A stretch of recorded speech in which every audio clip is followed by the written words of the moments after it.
आयदानि दैदेनगिरि राजा नार्जारि खुलुमबाय बयखौबो खाम्फा बरगयारिया दिनै इउपिपिएल हानजायाव जइन जाबाय। खाम्फा बरगयारि बिथाङा इउपिपिएल हानजायाव जइन जाखांनायनि उनाव खौरांगिरिनि सिगाङाव बिथाङा गोबां बाथ्रा फोरमायदों। खाम्फा बरगयारि बिथांजों लोगोसे गोबां सुबुंफोरानो दिनै इउपिपिएल हानजायावहाय जइन जानायखौ बे समावहाय नुनो मोननाय जादों। खाम्फा बरगयारि बिथांजों लोगोसे इउपिपिएल हानजायाव सोर सोर जइन जाबावदों नोंथांमोना बे भिडिअखौ जोबजासिम नायोब्ला गासै बाथ्राखौ नोंथांमोना आबुङैनो मोनथिनानै लानो हागोन। फैदो बिदिब्ला नोंथांमोना भिडिअखौ जोबजासिम नायनानै लादो। नोंथाङा गोदान इउपिपिएल लेभेलाव हाबबाय माबायदि सिन्थाधारा खालामनानै बिटिसिनि भबिष्यतखौ नायनानै बिनि दानि बोहैनाय राजनितिनि ट्रेन्ड आरो फैगौ दिनाव जानो थांनाय राजनितिनि ट्रेन्डखौ नायनानै आं सासे राजनितिनि मानसि आङो रायजो राजाफोरनि खामानि मावनो लुबैयो आरो बिटिसिनि समग्र जाथि गस्थिखौ राजनैतिक भाबै आङो ज' खालामनो लुबैयो आरो स्पेसियेलि बर'फोरखौ आङो खौसे जाजानो लुबैयो। दा बेनि थाखाय आं जथेस्थ' खामानि मावबोदोंमोन आरो गोबां खारनाव बेखौ सफल खालामनो हायाखै, मावफुंनो हायाखै। आंल' नङा, इउपिपिएलनियानो जा बा बिपिएफनियानो जा गोबां गोजौ सारिनि दैदेनगिरिफ्रा बे खामानिखौ मावफुंनो थाखाय सेस्था खालामबाय थादोंमोन, नाथाय दिनैसिम जायाखै। दिनै नङा गाबोन नङा जोङो खौसे जाथारनांगोन आरो खौसे नङाब्ला जोंनि हारिया थावरिनानै थानाय नङा आरो बिटिसिनि समग्र जाथि गस्थिफोरनि जि लुबैनाय बिसोरनि गांनाय उखैनायखौ जों सुफुंनो हाया। खारन जोङो जेरैहाय जोंनि भाषाखौ मोजां मोनो, जोंनि कला कृष्टिखौ फोथांनानै लाखिनो लुबैयो, गुबुन हारिफोर जेरैहाय जोंनि खाथियाव थानाय मुस्लिम मानसिफोर, नोङो आदिबासि मानसिफोर, नेपालि मानसिफोर, असमिया मानसिफोर, राजबंशी, बङालि, बिहारि गासैबो गावनि भाषा आरो संस्कृतिखौ लानानै थांनानै थानो लुबैयो, डेभेलप खालामनो लुबैयो। दा बेखौ आं नुदों जे बेखौ मावफुंनोब्ला फैगौ समनि जि राजनितिक सोलिबाय थानाय जे इउपिपिएलनि दारैहाय बियो बांसिन स्कप दङ। इउपिपिएलनि मानसिफ्रा समग्र जाथि गस्थिनि थांनानै थानायनि खोथा बाथ्राखौ सिन्था खालामदों। बिथांमोना मोनफ्रोमबो जाथि गस्थिनि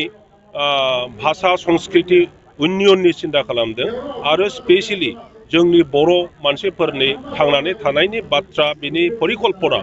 बिथांमोनहा खालायनानै खामानि मावगासिनो दङ। दा ओंखायनो आङो बिथांमोनखौ आरोबाव हेफाजाब होनानै थाबै आरो साबसिनै जोंनि जायगायाव सान्थि प्रतिष्ठा खालामनाय आरो जौगानायनि खामानि मावनाय बे खामानिखौ आगोल लांनो लुबैदों। बिदिब्ला बिपिएफनि राजखान्थिनि जिखिनि थासारि बेयो माबायदि जागोन? जिहेतु माने नोंथांमोना पलिसि मेकिं खालामोमोन बिपिएफआव। बिटिसिनि राजनितिकआ भबिष्यत अन्धकारथिं थांगासिनो दं। बेखौ बयबो रायजो राजायानो नुगासिनो दङ, बुंगासिनो दङ। स्वयं बिपिएफनि दैदेनगिरिफोरा बे खोथाखौ अनुभब खालामदों। आंबो भाइस प्रेसिडेन्टमोन, आङो स्पक्स पार्सनमोन। दा बे समग्र खोथा बाथ्राफोरखौ अनुभब खालामनानै जोङो मोजां खामानि मावनो थाखाय गुबुन बेटार मोनसे अपरचुनिटि थानाय पार्टिनि प्रयजन दं। बाहाय थानानै बयखौबो ज' खालामनानै खामानि मावनायनि दिनैनि सम बेखौ बुजिनानै आङो इउपिपिएलआव फैदों। थाबोनाय माखासे जोंनि दैदेनगिरिफोरखौ मा खावलायनो सानो जे खौसेथिनि बाथ्रा बुंनो नोंथाङा? आंथ' खावलायबाय थादों जे बयबो जोङो जिहेथु खौसेनि खोथा बुङो, खौसेया मोननैनि गेजेराव माबा मोनसे द्वन्द्वनि थाखाय जुदि ज' जानो हालाब्ला अब्ला जोङो मावथिफ्रा बबेबा मोनसेयाव ज' जायोब्लानो जोङो ज' खौसे थानो हायो। ओंखायनो आंनि खावलायनाया जाहैबाय जिखुनु राजनितिक दलाव थाया मानो, बिजेपियावनो थाया मानो, कंग्रेसआवनो थाया मानो, बिपिएफआवनो थाया मानो, अबेबा दलावनो थाया मानो, दैदेनगिरिफ्रा रायजो राजाफोरखौ लानानै ज' इउपिपिएलआव फैब्लानो जोङो मोनसे सक्तिशालि दल खालामनो हायो इउपिपिएलखौ आरो बिटिसिनि समग्र समस्यानि सायाव जोङो मोजाङै सिन्था धारा लानानै खामानि मावलांफिननो हायो। आयदानि दैदेनगिरि राजा नार्जारी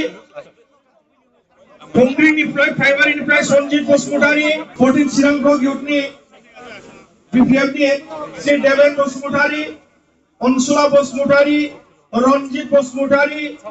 जगत सेक्ट्री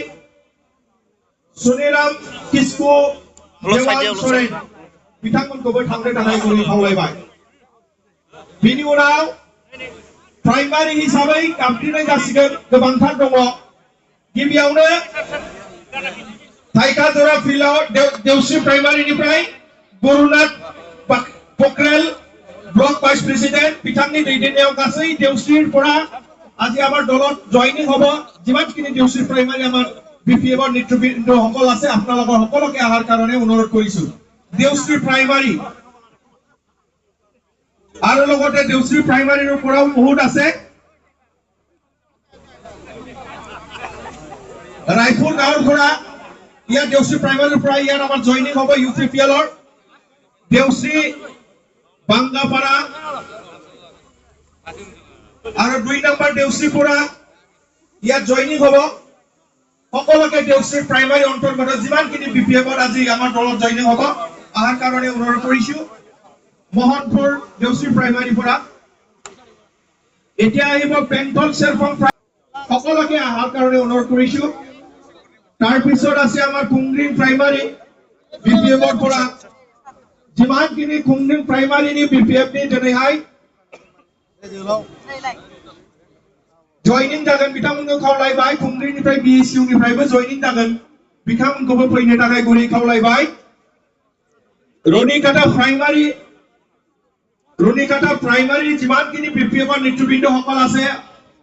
জয়নিংত অংশগ্ৰহণ লোৱাৰ কাৰণে অনুৰোধ কৰিছো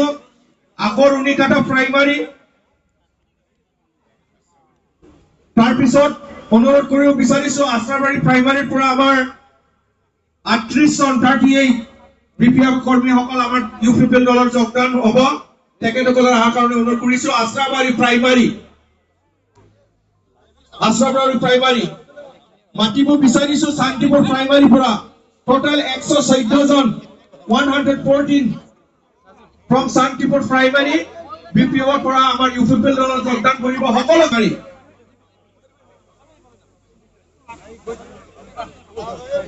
আৰু লাষ্ট থাইকাজৰা প্ৰাইমাৰী যিমানখিনি বিপিএফৰ আমাৰ আজি ইউপিপিএল দলৰ সোমাব সকলোকে আহাৰ কাৰণে অনুৰোধ কৰিছো থাইকাজৰা প্ৰাইমাৰী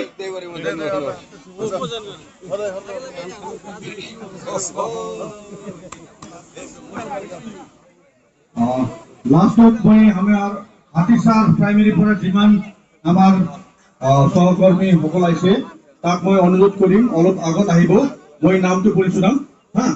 আমাৰ দাঁতগাড়ী পৰা 83 জন আজি জয়েনিং কৰিছে 83 দাঁতগাড়ী পৰা যিমান আহিছে নাম কৰিলে টাইম সময় বেছি লাগিব সেইকাৰণে আপুনি বিলাক আগত আহে লাইনত আহক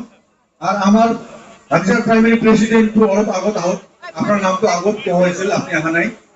और हाथीसार পৰা আমার ব্লকৰ vice president mister Dhiraj Basnet আপনি আগত আহক और हाथीसार পৰা আহা আমার প্রাইমারি এডভাইজার কিষান নার্জারি আর দিলিরাম থাপা আপনি আগত আহক और हाथीसार পৰা যিমান আইছে আমার বন্ধু বান্ধবী সকল আপনি কাইন্ডলি আগত লাইনত আহি দিয়ক আমি নাম কবা না যাও নাম কবা কইলে মেলা টাইম লাগিব তো আপনি কাইন্ডলি আহক